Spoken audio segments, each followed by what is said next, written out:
Ça, c'est le bruit d'un volontaire enfant du Mékong qui part à la rencontre des filleuls parrainés par l'association. Ils sont plus de 50 chaque année à sillonner les routes des Philippines, de la Thaïlande, du Cambodge et du Timor oriental pour rencontrer les locaux, les filleuls et leurs familles.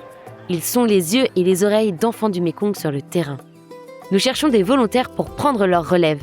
Et si c'était toi, le prochain, rendez-vous sur volontaire.enfantsdumékong.com. Nous avons parlé de la pureté et de l'impureté des animaux. Mais vous n'êtes pas sans savoir que parmi tous les animaux, il y a un chef-d'œuvre, l'homme. Nous allons donc maintenant parler de la pureté et de l'impureté de l'homme. Nous allons d'abord parler de l'impureté féminine liée aux pertes de sang, que ce soit les règles ou que ce soit l'accouchement. Nous allons parler ensuite de l'impureté masculine. Je dis ça parce que je suis attentif à cet aspect de symétrie. La femme, l'homme. Je vous avais dit que le Lévitique était une sorte de manuel de navigation dans le cosmos. On est en plein dedans. On a commencé avec le sacrifice, qui était une certaine forme de cartographie de l'être intérieur de l'homme, ses émotions, ce qu'il fallait offrir à Dieu, ce qu'on appelle le microcosme. Et maintenant, on est en train de projeter ce microcosme sur l'univers en entier, ce qu'on appelle le macrocosme, et de parcourir les différents étages de la création et du règne animal. Alors c'est peut-être le moment d'ailleurs d'en parler un peu plus du pur et de l'impur. L'impureté, c'est l'extrême opposé de la sainteté. La sainteté de Dieu est contagieuse, elle est comme un feu dévorant et c'est pour ça qu'il faut s'en protéger si on n'y est pas préparé. Et à l'inverse, l'impureté aussi est contagieuse.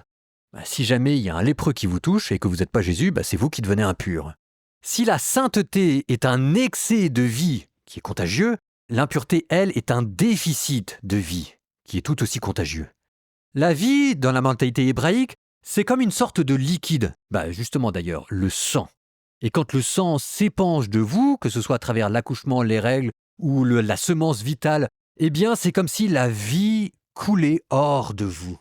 Comme un petit filet, la vie sort de vous et c'est ce qui vous rend impur parce que vous n'êtes pas intègre dans votre vie.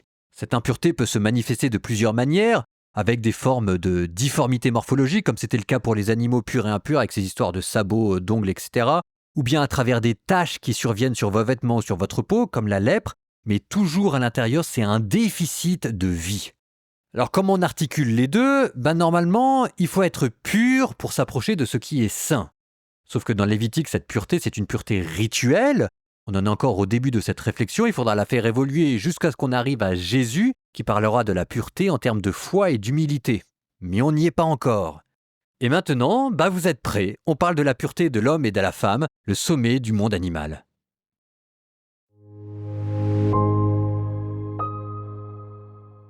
Le Seigneur parla à Moïse et dit « Parle aux fils d'Israël, tu leur diras, si une femme est enceinte et accouche d'un garçon, elle sera impure pendant 7 jours, de la même impureté qu'au moment de ses règles.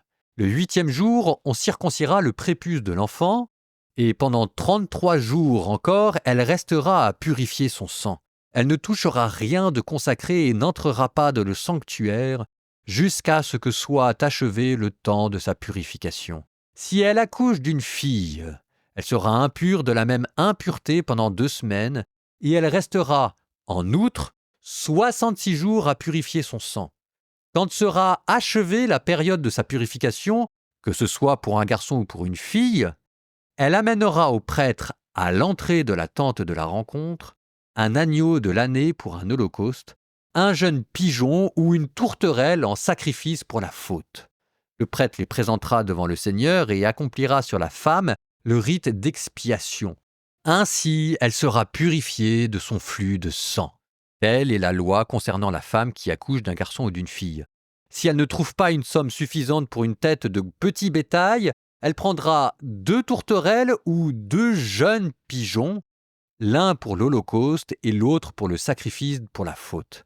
Le prêtre accomplira sur la femme le rite d'expiation et elle sera purifiée. Le Seigneur parla à Moïse et à son frère Aaron et leur dit « Quand un homme aura sur la peau une tumeur, une inflation ou une pustule, qui soit une tache de lèpre, on l'amènera au prêtre Aaron ou à l'un des prêtres ses fils. Le prêtre examinera la tache sur la peau de l'homme. Si à l'endroit malade, le poil est devenu blanc et que la tache va en profondeur dans la peau, c'est bien un cas de lèpre. L'ayant examiné, le prêtre déclarera l'homme impur. Mais si sur la peau il y a une pustule blanche qui ne semble pas aller en profondeur dans la peau et que le poil n'est pas devenu blanc, le prêtre isolera la tache pendant 7 jours. Et le 7e jour, le prêtre fera un nouvel examen. S'il constate que la tache conserve la même couleur et ne s'est pas étendue sur la peau, le prêtre l'isolera une 2e fois pendant 7 jours. De nouveau, le 7e jour, le prêtre l'examinera. S'il constate que la tache a rétréci et ne s'est pas étendue sur la peau, le prêtre déclarera pur cet homme. Il s'agit d'un dartre. L'homme lavera ses vêtements et il sera pur. Mais si, après que le malade a été examiné par le prêtre et déclaré pur, la dartre s'étend sur la peau, il ira de nouveau se faire examiner. Le prêtre l'examinera, et s'il constate que la dartre s'est étendue sur la peau, le prêtre le déclarera impur. Il s'agit de lèpre. Lorsqu'apparaîtra sur un homme une tache du genre lèpre, on le conduira au prêtre. Le prêtre l'examinera, et s'il constate sur la peau une tumeur blanchâtre, avec blanchissement du poil et production d'un ulcère à l'endroit de la tumeur, c'est une lèpre chronique de sa peau. Le prêtre le déclarera impur. Il ne l'isolera pas, car manifestement il est impur. Mais si la lèpre se met à vraiment bourgeonner sur la peau et couvre toute la peau malade, de la tête aux pieds, ou que regarde le prêtre, celui-ci l'examinera. S'il constate que la lèpre a couvert tout le corps, il déclarera pur cette tache. C'est parce que l'homme est devenu entièrement blanc qu'il est pur. Et si un jour un ulcère apparaît sur sa chair, il sera impur. Le prêtre ayant examiné l'ulcère déclarera l'homme impur, car l'ulcère est impur, c'est de la lèpre. Mais si l'ulcère redevient blanc, l'homme ira trouver le prêtre l'examinera, et s'il constate que la tache est redevenue blanche, il la déclarera pure. L'homme est pur.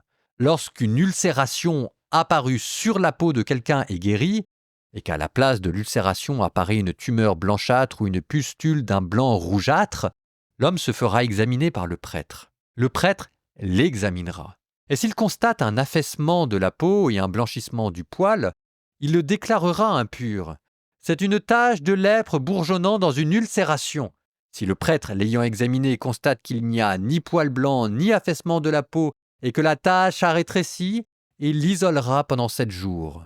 Si la tache s'est vraiment étendue sur la peau, le prêtre le déclarera impur. C'est un cas de lèpre.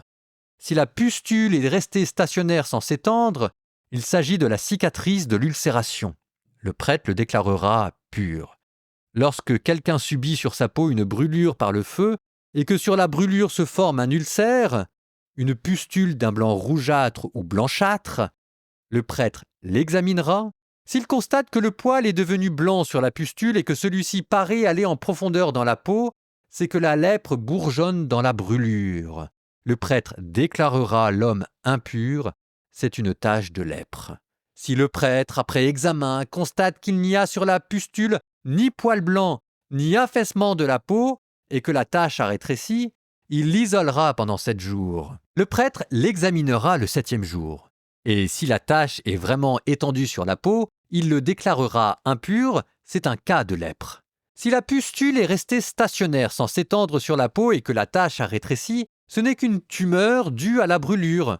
Le prêtre le déclarera pur, il s'agit de la cicatrice de la brûlure. Si un homme ou une femme porte une tache à la tête ou au menton, le prêtre examinera cette tache, et s'il constate qu'elle paraît aller en profondeur dans la peau avec quelques poils fins et jaunâtres, il la déclarera impure.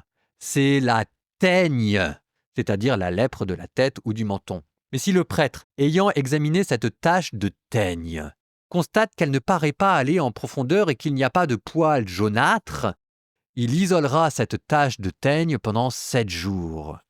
Le 7e jour, le prêtre examinera cette tache, et s'il constate que la teigne ne s'est pas étendue, qu'il n'y a pas de poils jaunâtres, et qu'elle ne paraît pas aller en profondeur dans la peau, la personne se rasera, mais sans raser la partie teigneuse, et le prêtre l'isolera une seconde fois pendant 7 jours. Le 7e jour, le prêtre examinera la teigne, et s'il constate que la teigne ne s'est pas étendue sur la peau et qu'elle ne paraît pas aller en profondeur, il la déclarera pure. La personne lavera ses vêtements et sera pure. Si après qu'on l'a déclarée pure, la teigne s'étend vraiment sur la peau, le prêtre l'examinera, et s'il constate que la teigne s'était étendue sur la peau, il ne recherchera pas de poils jaunâtres. La personne est impure. Et si à ses yeux, la teigne est stationnaire et qu'il y a pousse du poil noir, c'est que la teigne est guérie, la personne est pure, et le prêtre la déclarera pure.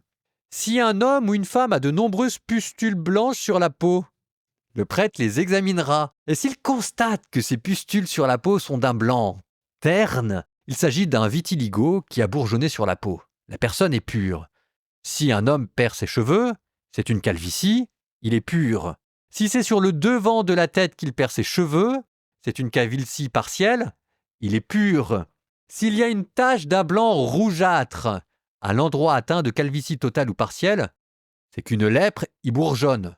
Le prêtre l'examinera et s'il constate sur la tache, à l'endroit atteint de la calvitie totale ou partielle, une tumeur d'un blanc rougeâtre de même aspect que la lèpre de peau, l'homme est lépreux, il est impur, le prêtre le déclarera impur, il a une tache à la tête. Le lépreux atteint d'une tache portera des vêtements déchirés et les cheveux en désordre. Il se couvrira le haut du visage jusqu'aux lèvres et il criera « impur ». Tant qu'il gardera cette tache, il sera vraiment impur. C'est pourquoi il habitera à l'écart, son habitation sera hors du camp. Lorsqu'il y aura une tache de lèpre sur un vêtement de laine ou de lin, un tissu ou une pièce d'étoffe en lin ou en laine, du cuir ou n'importe quel objet en cuir, si la tache du vêtement, du cuir, du tissu, de la pièce d'étoffe ou de l'objet en cuir est verdâtre ou rougeâtre, c'est une tache de lèpre à faire examiner par le prêtre. Le prêtre examinera la tache et isolera pendant 7 jours ce qui est taché. Le 7e jour, il examinera encore la tache et si elle s'est étendue sur le vêtement, le tissu, la pièce d'étoffe, le cuir ou l'objet en cuir, c'est une tache de lèpre maligne, ce qui est taché est impur. Il brûlera le vêtement, le tissu, la pièce d'étoffe en laine ou en lin, l'objet en cuir sur lequel il y a la tache. C'est une lèpre maligne qui doit être brûlée par le feu. Mais si le prêtre, l'ayant examiné, constate que la tache ne s'est pas étendue sur le vêtement, le tissu, la pièce d'étoffe ou l'objet en cuir, il ordonnera de laver ce qui est taché, il l'isolera une seconde fois pendant 7 jours, le prêtre examinera la tache lavée, et s'il constate qu'elle n'a pas changé d'aspect et ne s'est pas étendue, ce qui est taché est impur, tu le brûleras par le feu. Il y a corrosion sur l'envers ou sur l'endroit. Mais si le prêtre, l'ayant examiné, constate que la tache lavée a pâli, il l'arrachera du vêtement ou du cuir, du tissu ou de la pièce d'étoffe.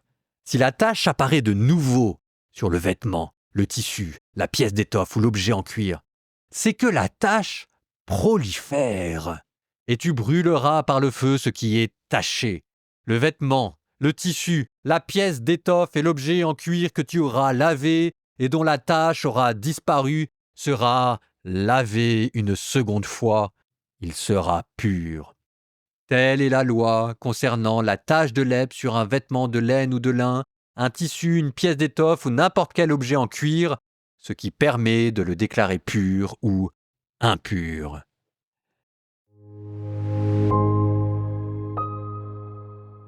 L'introduction que je vous avais donnée valait comme lieu et commentaire pour vous permettre de mieux suivre. Nous terminons cet épisode du jour avec une prière, celle tirée du lépreux devant Jésus qui reconnaissait son impureté en une phrase, mais d'une sincérité et d'une humilité extraordinaire. Et c'est ça ce qui nous rend purs. Au nom du Père et du Fils et du Saint-Esprit. Amen. Seigneur, prends pitié de moi.